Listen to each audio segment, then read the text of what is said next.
There's a strange pattern psychologists keep noticing.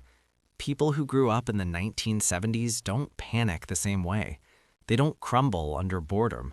And when the world feels chaotic, they're oddly calm. This isn't nostalgia. Psychology can actually explain why. If you enjoy research-backed stories that explain why people think the way they do, subscribe now. This channel is built for minds that like depth. If you grew up in the 1970s, your brain developed during a window of human history that no longer exists. It was a time with maximum freedom and real consequences. No screens to distract you, no constant supervision to rescue you, and no algorithm deciding what came next.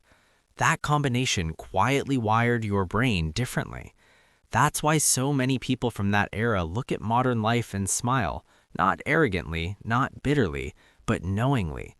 They experienced something that can't be recreated.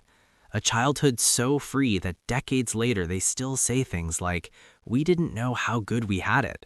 Or famously, "We grew up on hose water. We were feral and it was glorious." So what actually made the 70s so different? And more importantly, what did it do to your brain? Trait 1. Self-directed problem solving. Every 70s kid remembers this sentence: "Go find something to do or I'll find something for you."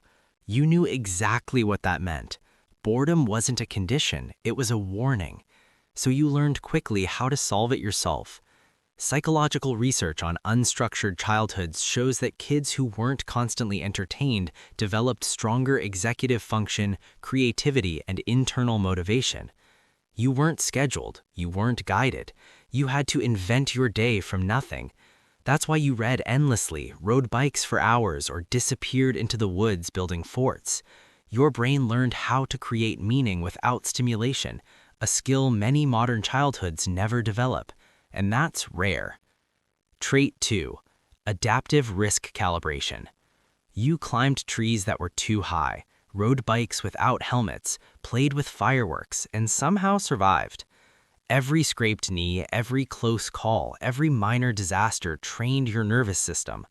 Developmental psychology shows that moderate physical risk in childhood leads to better threat assessment and lower adult anxiety. You didn't learn danger from warning labels. You learned it from experience. Your brain learned the difference between real danger and manageable risk. That's why when things go wrong today, you don't freeze. You assess, you adapt, you move. Trait 3. Comfortable solitude. You spent hours alone, and it didn't scare you. You listened to full albums, lay on the grass talking, wandered neighborhoods with no destination. Pre-digital psychology research shows that people raised before constant connectivity experience less anxiety when alone with their thoughts. Modern studies found that many people today would rather experience mild electric shocks than sit quietly for 15 minutes. To you, that sounds absurd. You learned early that boredom isn't an emergency, silence isn't a threat, and being alone doesn't mean being lonely. Trait 4. Analog patience. You waited. For TV shows, once a week. For photos, days to develop. For phone calls, hoping someone was home.